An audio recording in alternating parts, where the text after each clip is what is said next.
Pardon? Est-ce que vous pouvez répéter? Qu'est-ce qu'il a dit? Numéro 7, numéro 8, vous avez compris? Mais pas du tout. Mais je lui fais confiance.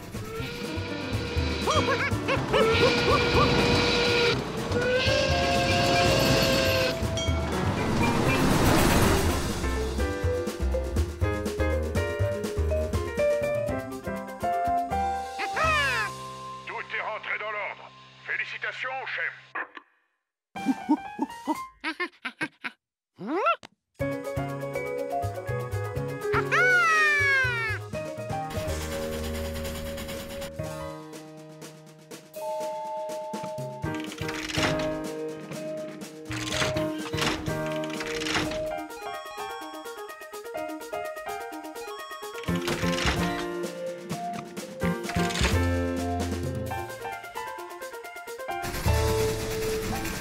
Chef, est-ce que vous me recevez?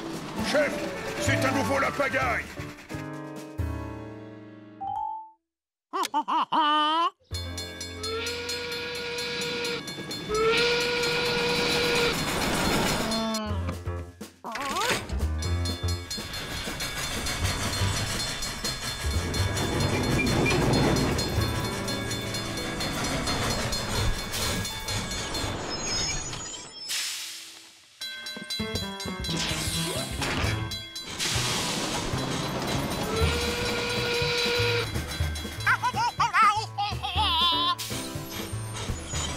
Chef, vous m'avez bien demandé de faire machine arrière?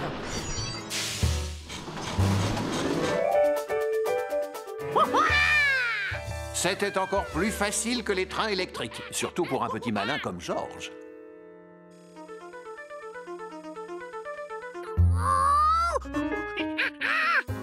Il ne restait plus qu'à placer le train numéro 5 en tête.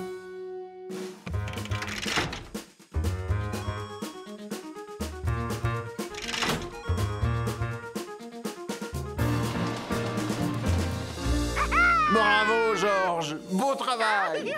Le train numéro 5 roulait en première position, suivi par les 8, 7, 9 et 6.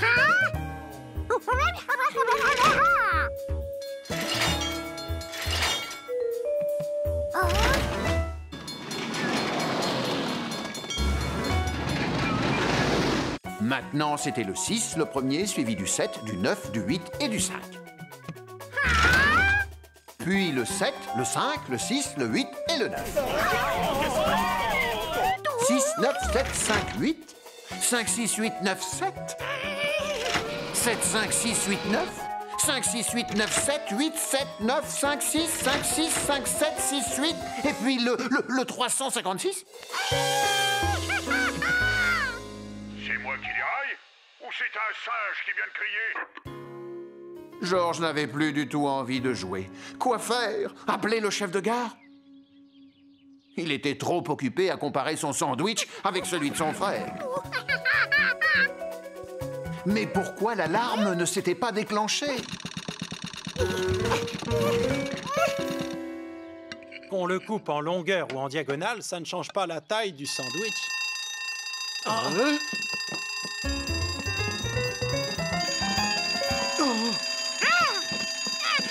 Merci de m'avoir remplacé, mais maintenant je dois reprendre les commandes.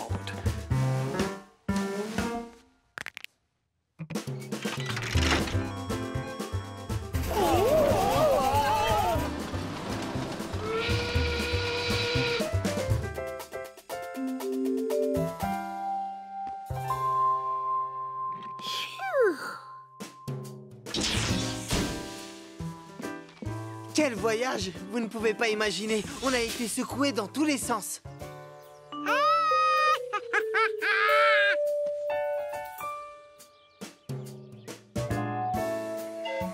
George voulait toujours devenir chef de gare, mais seulement chez lui, où il pouvait manger un sandwich entier sans avoir à le partager. Le couper en deux, ça n'apportait que des ennuis.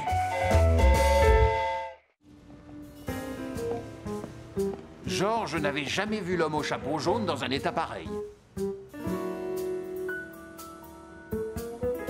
Lui, si calme d'habitude, si tranquille avec son chapeau sur la tête. Oh, ça y est, je le vois. Bonjour. Bonjour, entrez. Il est prêt comme promis.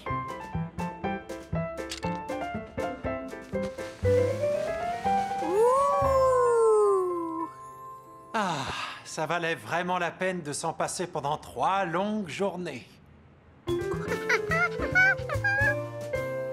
Oh non, j'aime autant le tenir moi-même, George. Vous ne le portez pas tout de suite?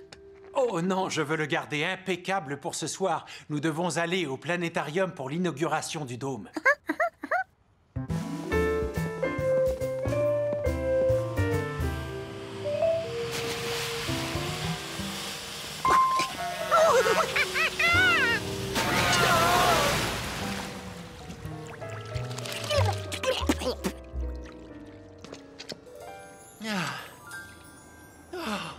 Merci. Rentrons vite à la maison avant qu'il n'arrive quoi que ce soit à mon chapeau. Allez.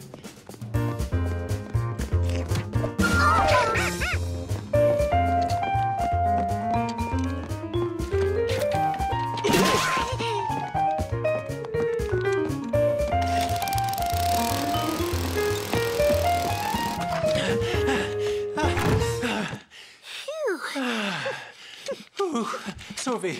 On a réussi. Quelle heure est-il? Bon, dès que je reviens à la maison, nous allons au planétarium. Alors, va au bain. Il y aura plein de photographes ce soir. Je veux que tu sois beau pour l'occasion. George allait prendre son bain, puisqu'il le fallait.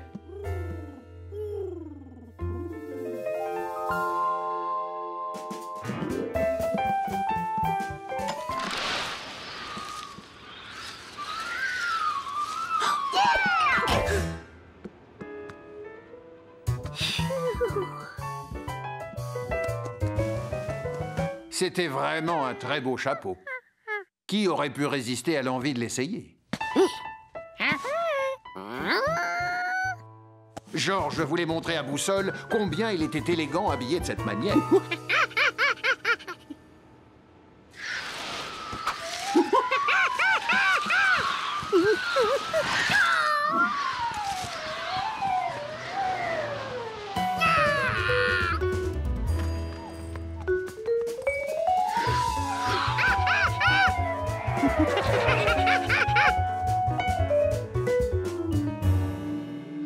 George avait bien vu le chapeau s'envoler par là.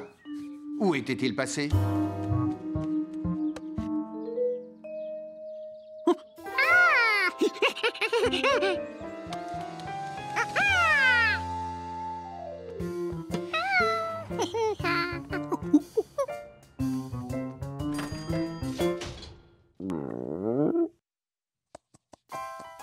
Le chapeau était à nouveau en place, et toujours aussi impeccable. Enfin, presque. George retira la brindille avec la précision d'un chirurgien. Voilà, opération terminée. Oh non, pas tout à fait terminée. Il restait un fil qui dépassait. Le problème allait vite être réglé. Peut-être fallait-il tirer plus fort. Ou peut-être qu'il suffisait de le couper.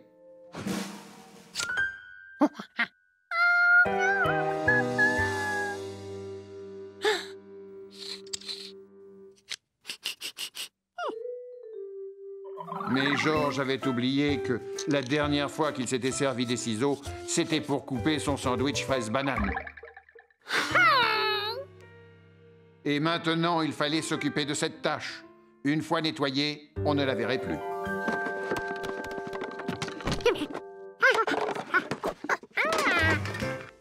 Ah, la brosse magique qui réussit à faire briller le grill même quand il est très sale.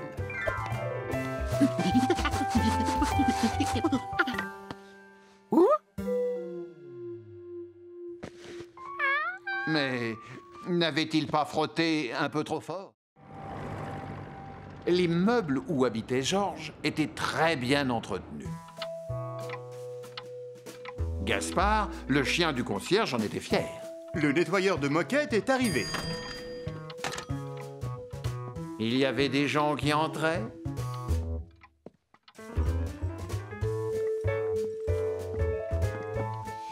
d'autres qui sortaient.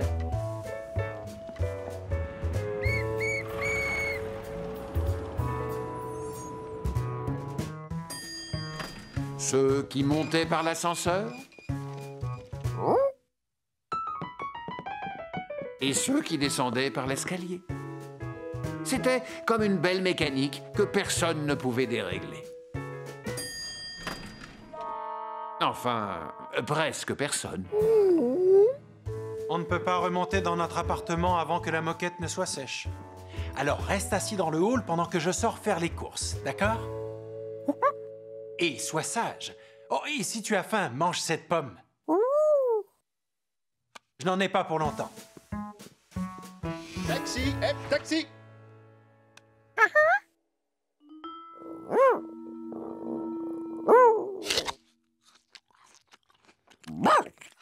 Gaspard n'aimait pas, mais alors pas du tout, qu'on fasse des saletés dans son hall d'entrée.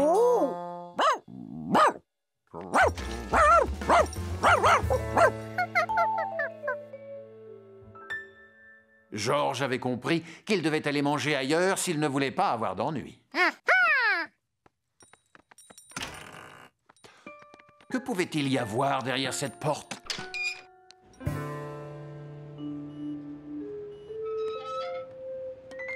Il n'avait pas le droit de l'ouvrir, c'était une sortie de secours.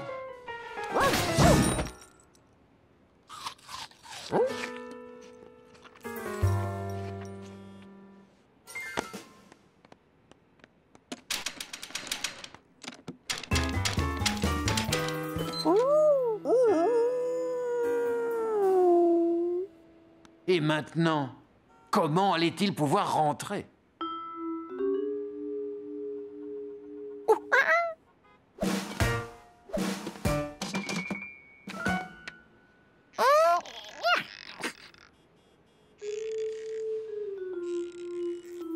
Apparemment, la fenêtre était coincée. Il valait mieux essayer de rentrer dans les meubles par un autre chemin.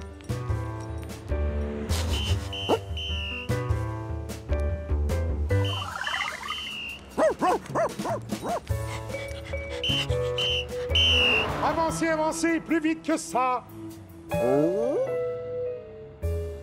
Enfin, Gaspard était sûr d'une chose, pour retourner chez lui, il devait aller à droite. Non, à gauche.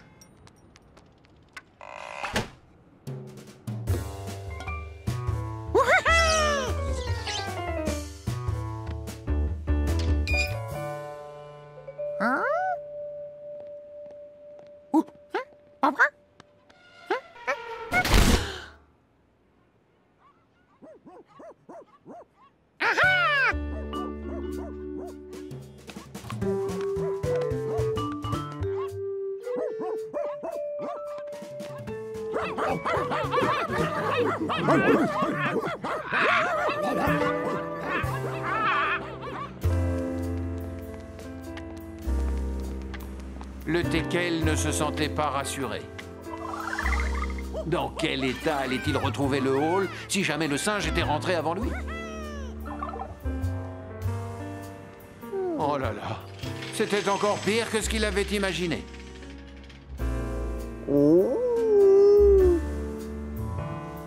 Mais pourquoi Gaspard ne reconnaissait-il pas sa rue? Ça voulait dire qu'il s'était perdu, alors.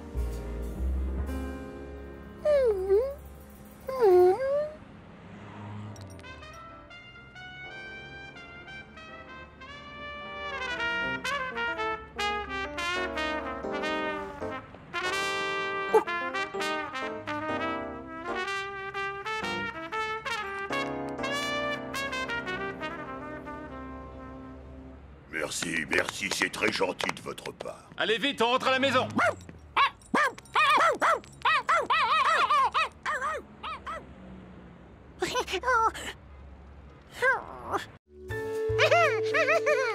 Ah, la ferme de Monsieur et Madame Rankins. La rivière les avait ramenés au point de départ. Ils étaient sauvés. Oui, mais comment s'arrêter? En s'agrippant à la branche.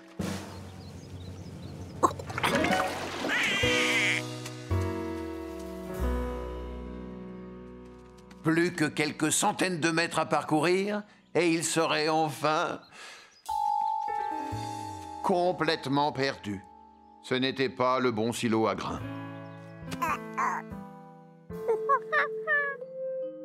Ils étaient encore plus perdus que les poussins. Ils avaient beau regarder autour d'eux, ils ne reconnaissaient rien.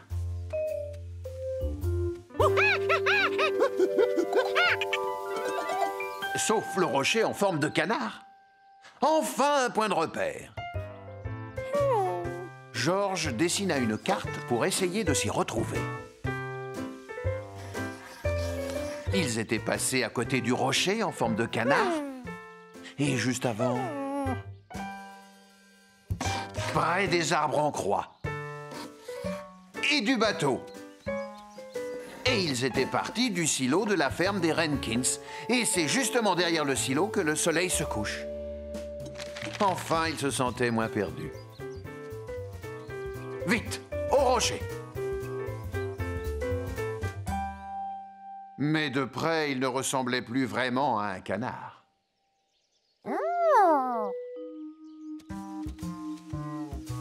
Peut-être qu'en le regardant sous un autre angle. Oui, c'était bien le rocher près duquel ils étaient passés.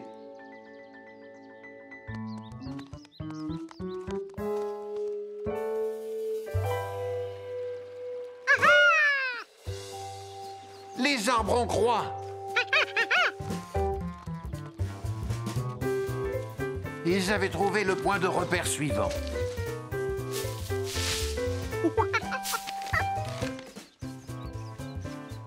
Et voilà le bateau, le 3e point de repère.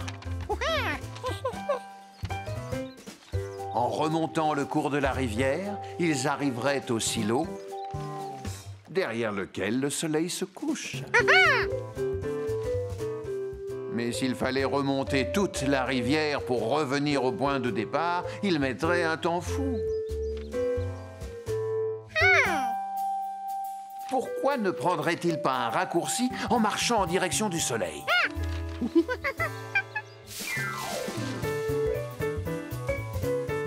Bon, d'accord, il n'avait peut-être pas choisi le chemin le plus facile. Surtout qu'ils ne voyaient pas du tout où ils allaient. Comment marcher en direction du soleil quand il est caché par les herbes? Heureusement que Georges était malin.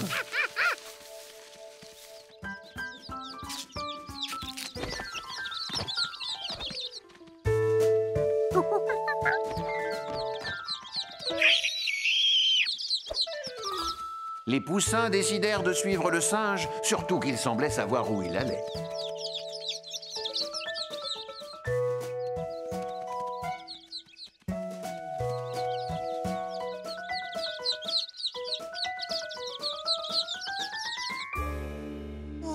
On les retrouvera jamais avant qu'il ne fasse nuit. Georges! Je t'avais pourtant demandé de rester près de la rivière. Oh, tu les as retrouvés. Je ne sais pas comment te remercier.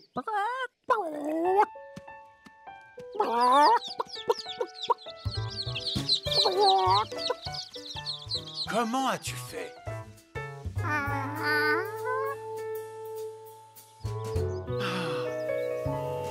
Après une journée où on s'est perdu en pleine campagne, il n'y a rien de plus reposant que de revenir en ville. Tu as vu un radeau sur la rivière? C'est Billy qui l'a construit. On a prévu de faire une belle promenade au fil de l'eau dimanche prochain. Ça va être chouette, non?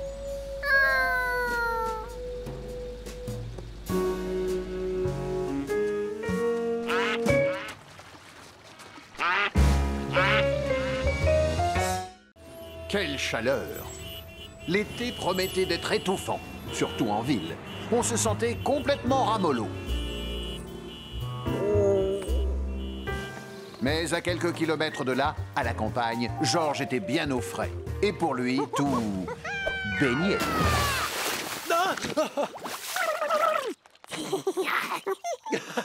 Tu oses appeler ça une bombe?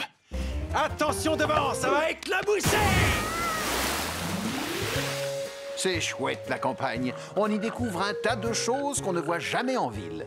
On peut écouter les grenouilles qui coassent, sentir le souffle des ailes de l'oiseau-mouche quand il vole autour des fleurs. Et le soir, le ciel étoilé est un vrai spectacle. Qu'est-ce que tu fais, Georges? T'admires les étoiles? Personne ne sait exactement combien il y en a. Même pas les scientifiques. C'est vrai? Personne? Peut-être qu'il était temps que quelqu'un se penche sur la question.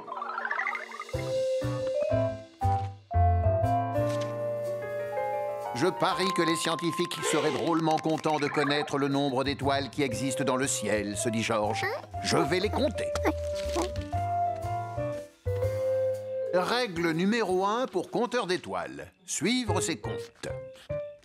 Georges marque un trait sur son bloc pour chaque étoile identifiée.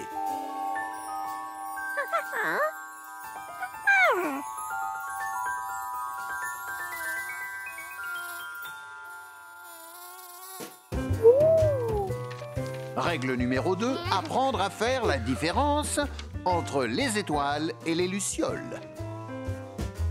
Et ne pas se laisser déconcentrer.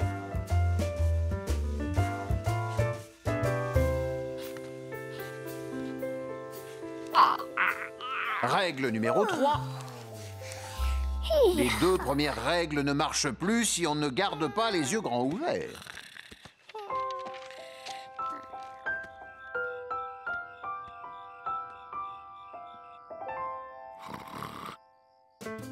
Mais lorsqu'il faut s'y remettre le soir suivant,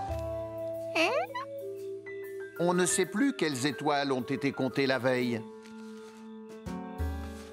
Résultat, tous les petits bâtons comptent pour du beurre. Et il faut tout recommencer. Il reste une seule solution. Essayez de vite les compter avant de s'endormir. Comme ça. 1, 2, 3, 4, 5. 1, 2, 3, 4, 5. 1, 2, 3, 4, 5. 1, 2, 3, 4, 5. 1, 2... Difficile de résister au sommeil.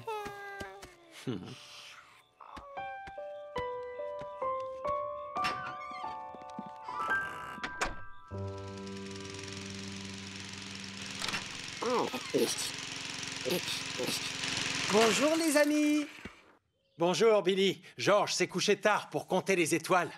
Dommage que tu ne puisses pas les compter dans la journée. Elles sont pourtant toujours là. Mais on ne les voit pas à cause du soleil. Il y a trop de lumière. Bizarre, cette histoire de soleil qui éclairait trop. Où allaient les étoiles quand il faisait jour? Peut-être qu'elles dormaient? Ou peut-être que le soleil les soufflait comme des bougies? À moins que ce soit quelqu'un qui se chargeait de les éteindre grâce à un petit cordon accroché à la lune. Mystère et boule de gomme. En tout cas, impossible de les compter en plein jour. Il fallait attendre la nuit. Il devait bien y avoir un moyen pour compter les étoiles sans s'endormir. En se creusant la tête, Georges devait le trouver.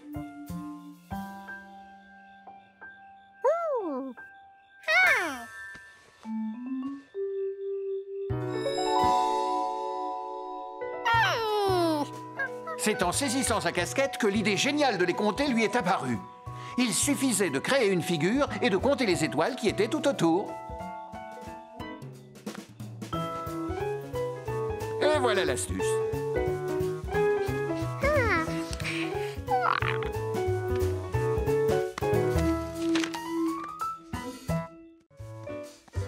Attendez, vous n'êtes pas le docteur Guzoud, mais est-ce que vous êtes seulement médecin?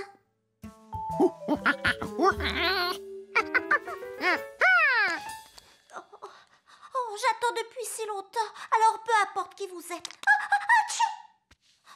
Je n'arrête pas d'éternuer.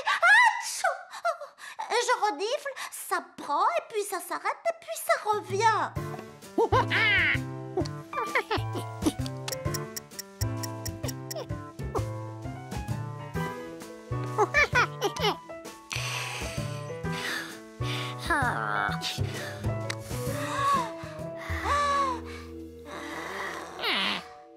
Il entendait mal à cause du gilet.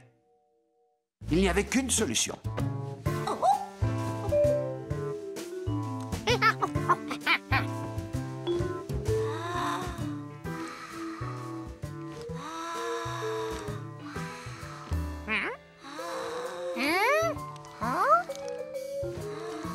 Je dois continuer à respirer ou est-ce que vous préférez que j'enlève mon gilet?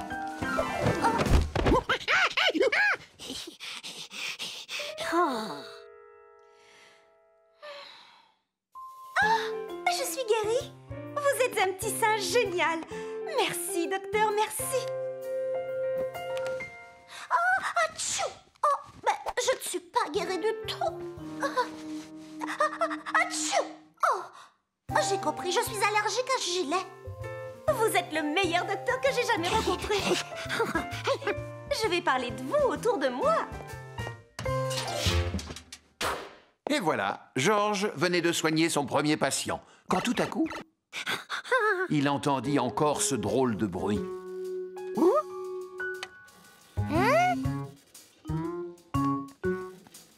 Docteur, est-ce que c'est vous? Un médecin n'abandonne jamais un malade.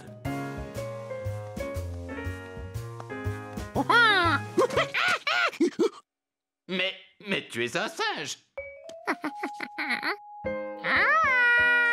Ah, mais c'est mon bras qu'il faut soigner, pas ma gorge, enfin. Non, je vais attendre le docteur Gesund. Toi, tu n'es qu'un singe. Ah, tu l'as entendu aussi, toi, ce bruit mystérieux. Qu'est-ce que ça peut être? Chut.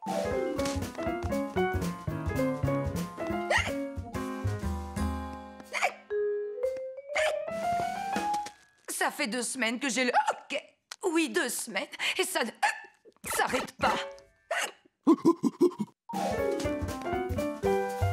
ne voulez pas essayer de me soigner? Mais quel genre de docteur est-ce que vous êtes?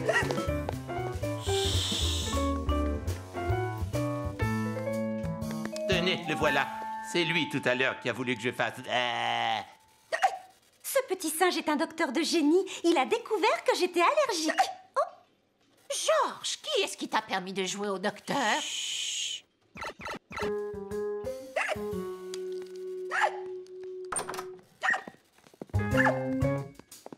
Mais qu'est-ce que c'est que ce déguisement?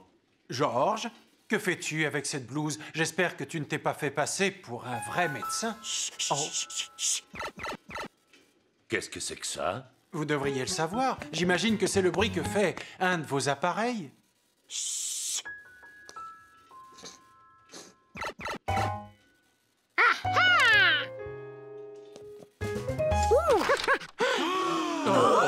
Docteur Gesund.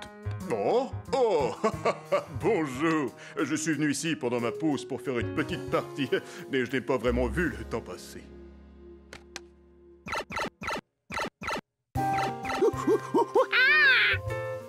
Georges était content d'avoir trouvé d'où venait ce bruit mystérieux. Oh, bah ça alors, mon hockey s'est arrêté. Georges semblait tellement attaché au stéthoscope et à la blouse blanche que le docteur Baker lui en avait fait cadeau.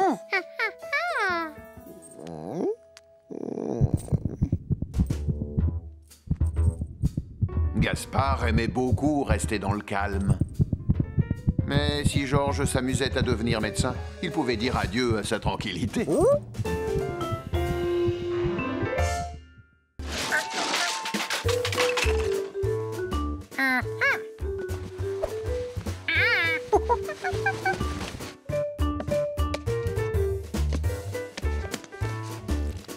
Bien. Oups.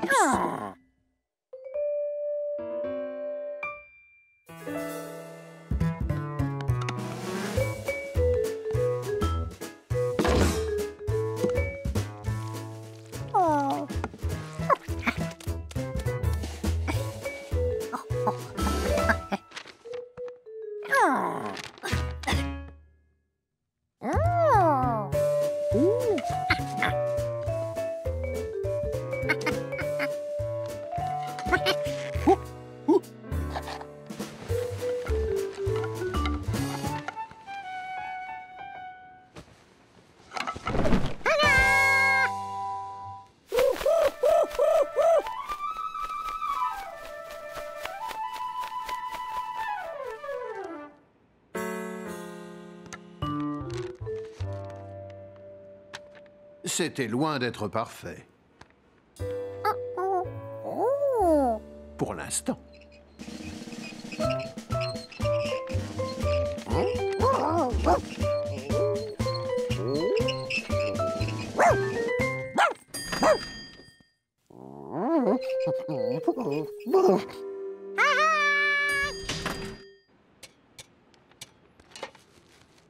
L'œuvre de Georges avait tout d'un arbre. Et le pigeon voyageur était ravi sur son nouveau perchoir. Oh, regardez-moi ça, mais ce n'est pas possible. Oula, que s'est-il passé ici? J'avais laissé Gaspard seul, et lorsque je suis revenu, il y avait de la terre partout. Ah, si seulement je savais parler teckel. Et moi, pigeon, ça m'arrangerait. Il y a un pigeon voyageur qui s'est installé sur mon balcon. Il ne serait pas bleu avec une bague jaune, par hasard? Tout à fait. Vous l'avez vu, vous aussi? C'est Boussole! Je croyais ne plus jamais le revoir. Je me suis dit qu'il serait plus heureux s'il avait un petit arbre sur lequel... Oh! Oh non! Quelle pagaille! Une chatte n'y retrouverait pas ses petits. Si l'un de nous parlait teckel, on saurait ce qui s'est passé. Georges, où es-tu?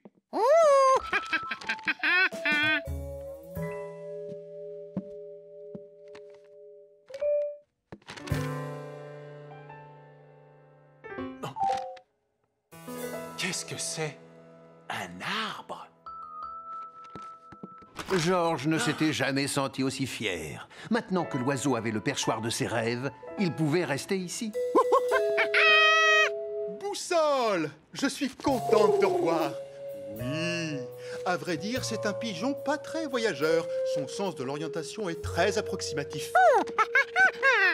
Georges, le concierge est l'ami de ce pigeon. Il va le ramener chez lui. Dans sa vraie maison.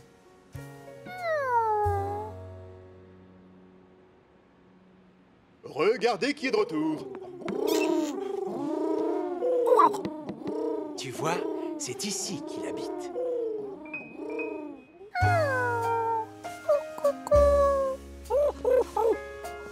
Un yak? Non. Avec cette plante, tu dessineras mieux les oiseaux qui viendront s'y poser.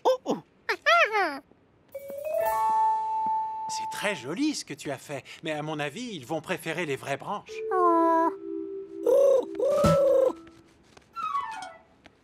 Boussole, regarde ce que je t'ai acheté. Fais comme chez toi.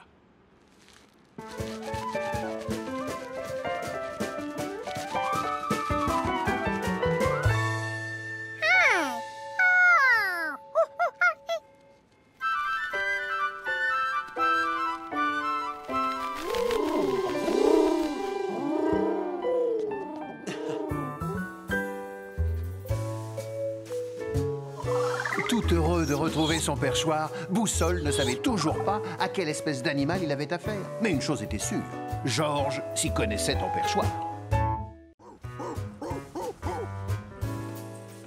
Gaspard en avait ramassé des balles de tennis dans sa vie de chien. Mais c'était les premières qui avaient un arrière-goût d'encre. Oh là là, c'était le collectionneur du 217 qui n'allait pas être content.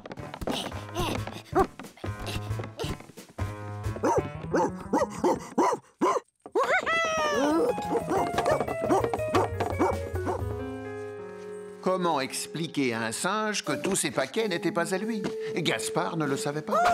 Mais il savait renvoyer la balle, ou plutôt le palais.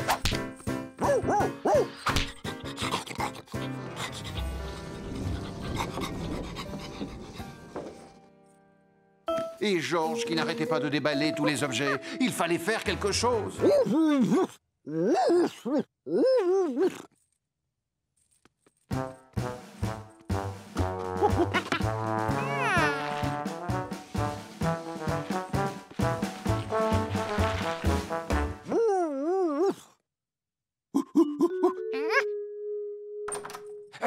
Attends une minute, s'il te plaît. Il y a un singe et un teckel à ma porte.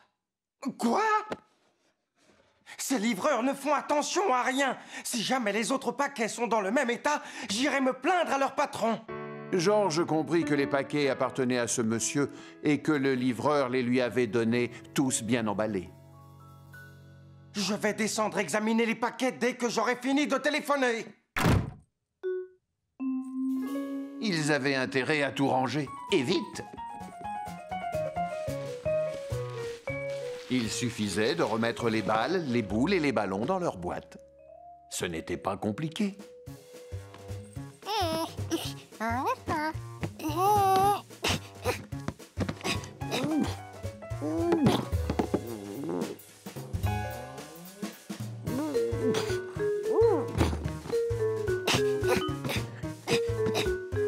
Oui, mais certaines balles ne rentraient plus dans leur boîte.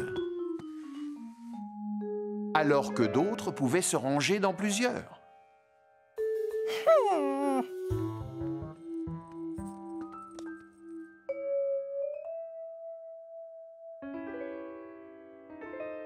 En fait, il y avait une boîte pour chaque type de balle en fonction de sa taille.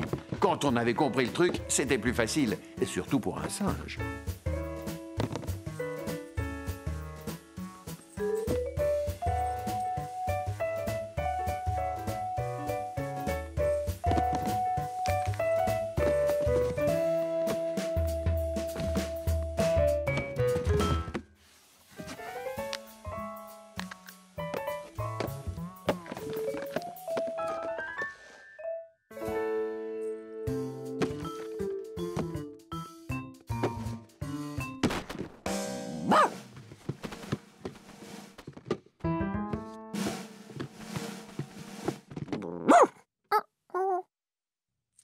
Gaspard montra à Georges comment ranger les boîtes.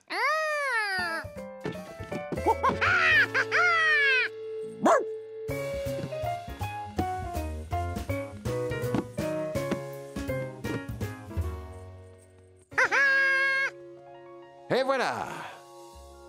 Ils avaient réussi à tout remballer.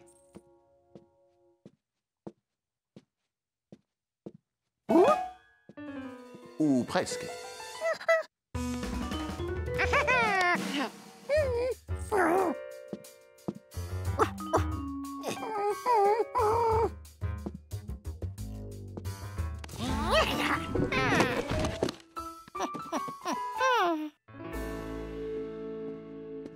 Ah, ceux-là n'ont pas été ouverts? Même la boule de bowling dédicacée par le triple champion du monde. C'est moi. Vous avez reçu votre commande? Comme vous le voyez, le singe et votre teckel se sont occupés de tout. J'en étais sûr. Merci beaucoup, Gaspard. Merci à toi, Georges. C'est bon de savoir que tu peux aider mon chien à surveiller le hall pendant mon absence. Au fait, c'est bien demain matin que les bonbonnes d'eau doivent être livrées. Et comme je ne serai pas là, Georges, est-ce que tu veux bien donner un nouveau coup de main à Gaspard?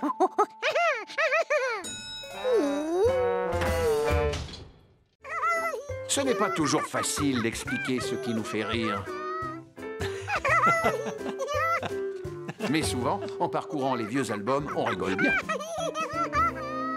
C'est là que j'ai décidé de ne plus porter que du jaune. Ouais. Oh, cette caisse, j'allais vendre ma citronnade dessus. C'est comme ça que j'ai réussi à m'acheter un ballon de football. Ça me fait penser que j'ai plein de citronnade au réfrigérateur. Si tu as soif, j'ai fait des réserves.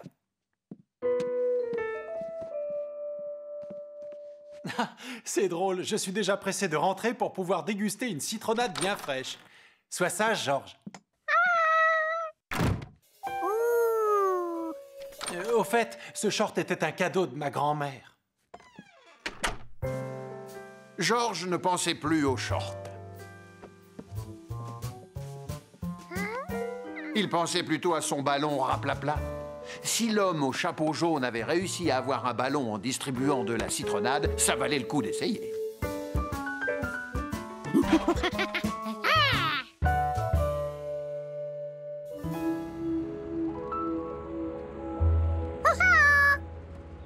Bonjour, Georges. Oh, il fait chaud aujourd'hui, hein?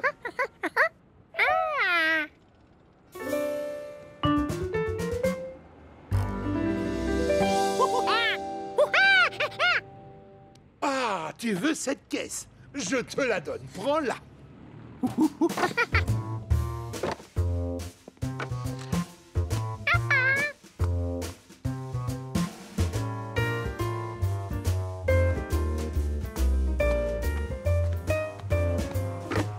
Et voilà, le tour était joué. Georges avait son propre stand de citronnade. Oh, quelle chaleur! Eh, mais c'est de la citronnade! C'est gentil, mais je ne pourrais pas boire tout ça. Tu n'aurais pas des gobelets?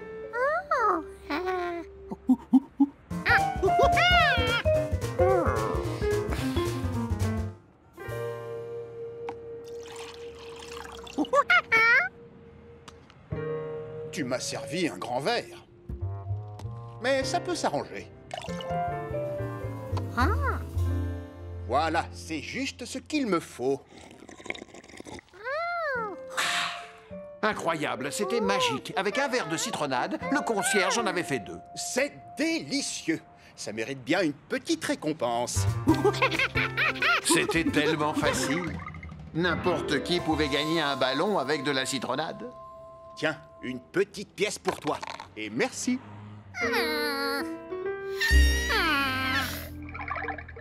Il ne savait pas encore comment il allait obtenir ce qu'il voulait, mais tant qu'il y avait de la citronnade, il y avait de l'espoir.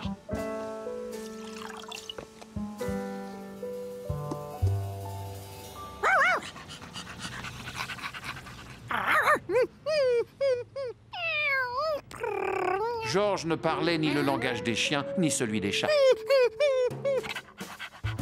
Mais les animaux savent bien se faire comprendre.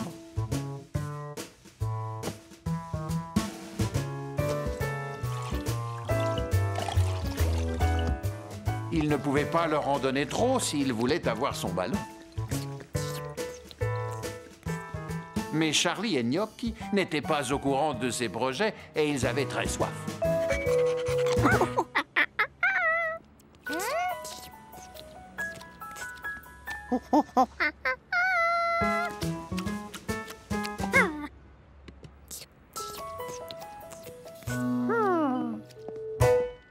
Est-ce que je peux en avoir un verre?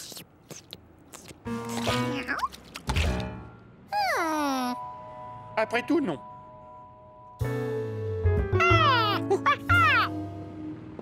Je peux te donner un petit conseil? Ne laisse pas boire le chat et le chien dans les verres. Les gens n'aiment pas ça.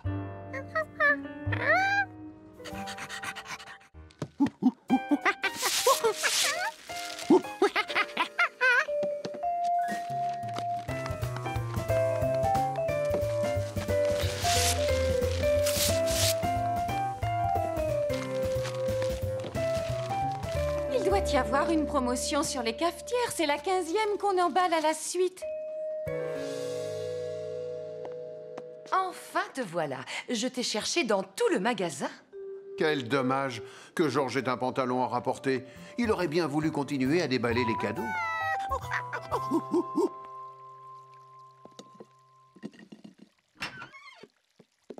Il ne s'était pas absenté longtemps, et pourtant, à son retour, le cadeau avait disparu.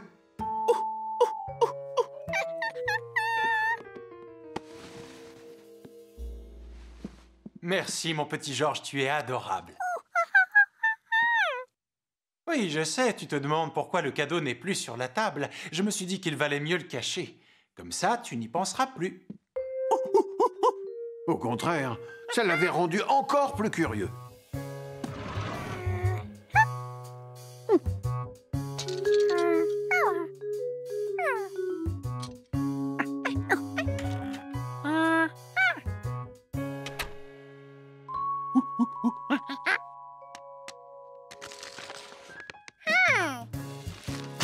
Oh, les murs aussi étaient enveloppés dans du papier. C'était encore plus rigolo à déballer, car il y en avait plusieurs couches. Il y en avait même tellement que ça devait sûrement cacher quelque chose de fabuleux. Oh non!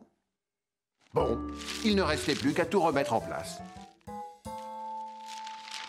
Mais ça n'allait pas être facile.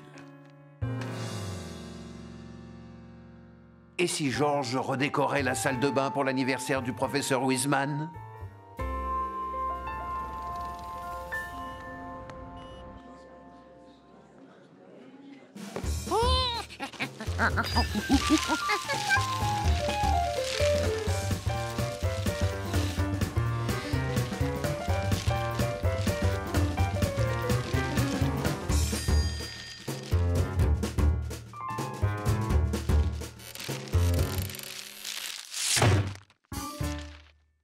Est-ce que c'est toi, George? Va vite te laver les mains avant l'arrivée du professeur. Oh, et mets le saladier en évidence sur la table.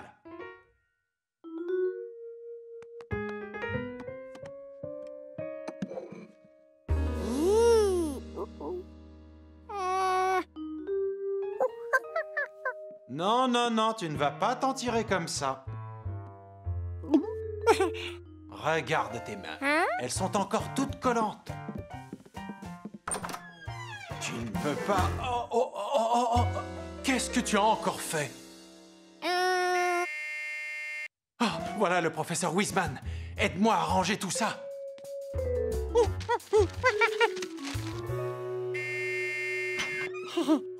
Bonsoir, George. Je suis peut-être en avance?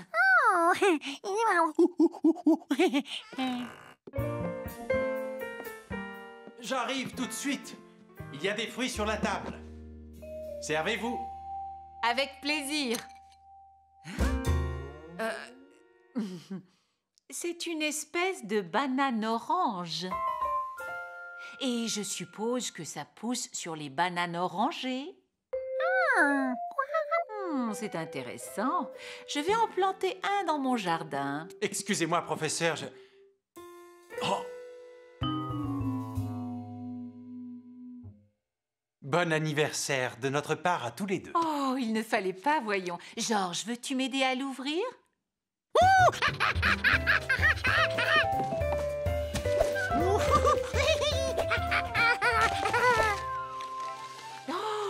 En voyant la taille de la boîte, je m'attendais à autre chose. C'est le vendeur qui a fait le paquet cadeau. Ma symphonie préférée, comme c'est gentil. Merci beaucoup. Et si on l'écoutait tout de suite? Oh. Attendez, laissez-moi faire. George pouvait manger un fruit tranquillement. Il savait qu'ils allaient mettre du temps à retirer l'emballage. Det var en varm dag på landet, og Peter elskede at tage ud og sejle. Med sin legetøjsbåd altså. Selv en legetøjsbådkaptajn kan komme ud for oprørte vande i sin perfekte yndlingsdam.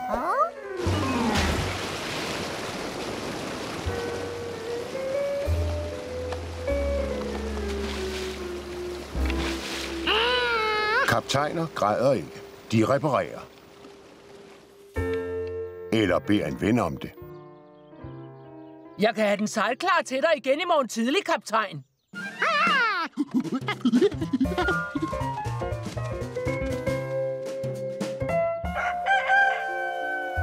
Så nøjagtigt 10 sekunder før morgen tidlig næste dag.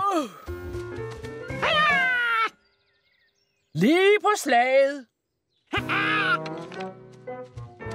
Vær så artig. Så er du klar til at sætte sejl igen. Løb Peter tilbage til sin perfekte dam for at sætte sejl.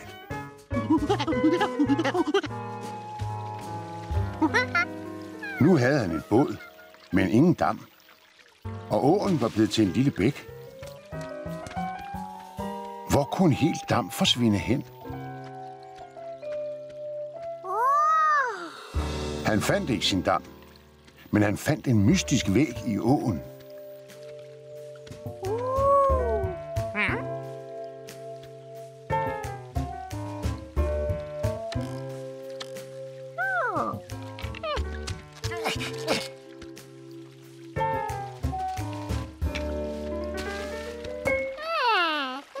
Det var der, alt vandet var.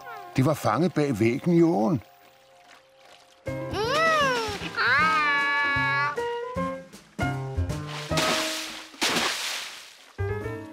Hej, Peter. Leder du efter bæverfamilien? Bæverne har bygget en dæmning for at lave den der store dam. Du ser nok aldrig bæver inde i storbyen, vel?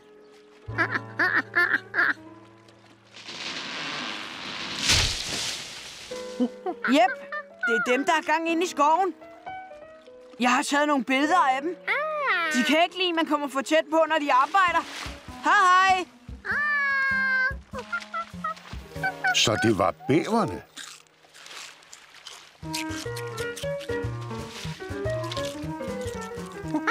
Peter forsøgte at fortælle dem, at deres grene var ved at drive væk. Han var nok kommet for tæt på.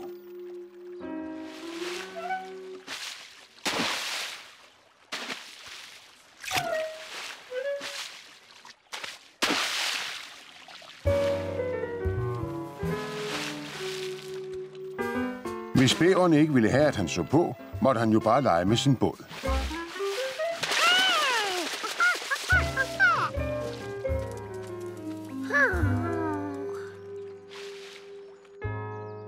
Hvis han ikke måtte lege i deres dam, kunne han lave sin egen. Han skulle bare have bygget en dæmning, ligesom de havde gjort.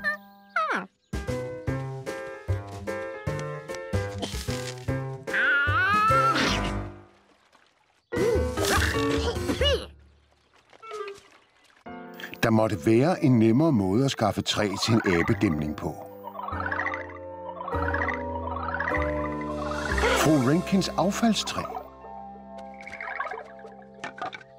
Har du leget godt med din fine båd?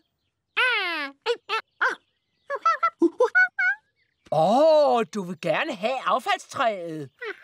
Værsgo. Jeg spænder vognen bag Leslie, så du slipper for at forslæbe dig. Nu havde han træ. Hvad kunne han ellers bruge til at stoppe vand med? Et voilà, ça va te faire du bien. L'hiver avait quand même ses bons côtés. Allô? Et Georges les appréciait largement. Il était prêt à renoncer à faire comme s'il était encore en été. Comment peut-on espérer s'amuser quand il gèle dehors? Et c'est en voyant le carton de jus de fruits qu'il eut une idée géniale.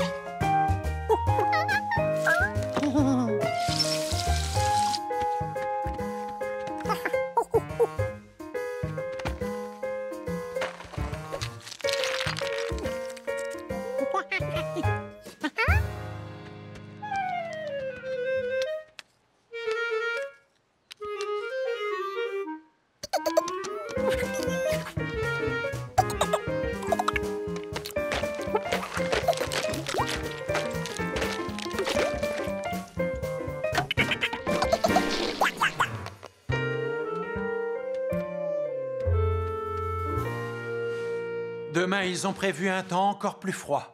Désolé, mais tu peux faire de beaux rêves ensoleillés. Bonne nuit. Il allait faire encore plus froid demain? Georges était impatient de voir ça.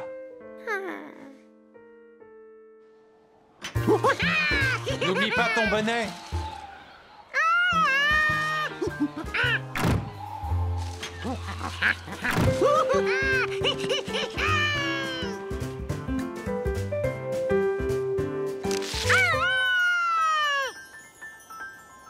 Son plan avait fonctionné à merveille.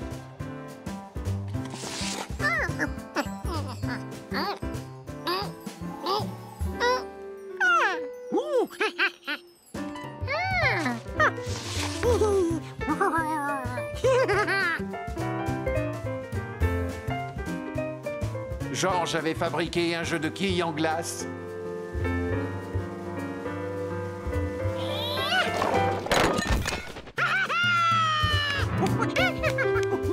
Finalement, il s'amusait bien, même avec ce grand froid. À ce moment-là, Jumpy sauta sur une quille en agitant ses petites pattes.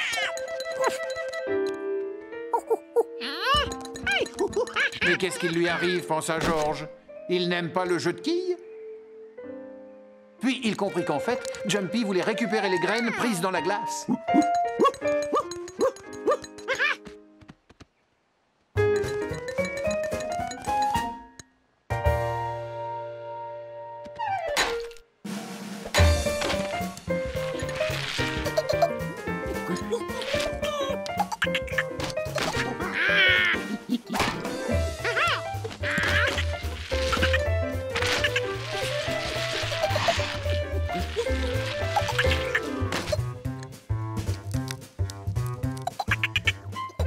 George et Jumpy jouèrent à ce drôle de hockey jusqu'au soleil couchant. Et George prépara de nouvelles quilles pour le lendemain. Après son petit déjeuner, il sortit bien emmitouflé. Tu n'as pas besoin de te couvrir autant. Il fait plus doux aujourd'hui.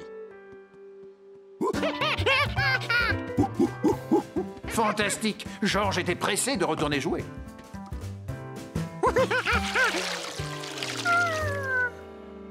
Malheureusement, il ne faisait plus assez froid pour que l'eau se transforme en glace. Dire qu'il avait trouvé une idée originale pour s'amuser et que tout était tombé à l'eau à cause du temps. Ah, l'hiver. Ce n'est vraiment pas la saison la plus drôle.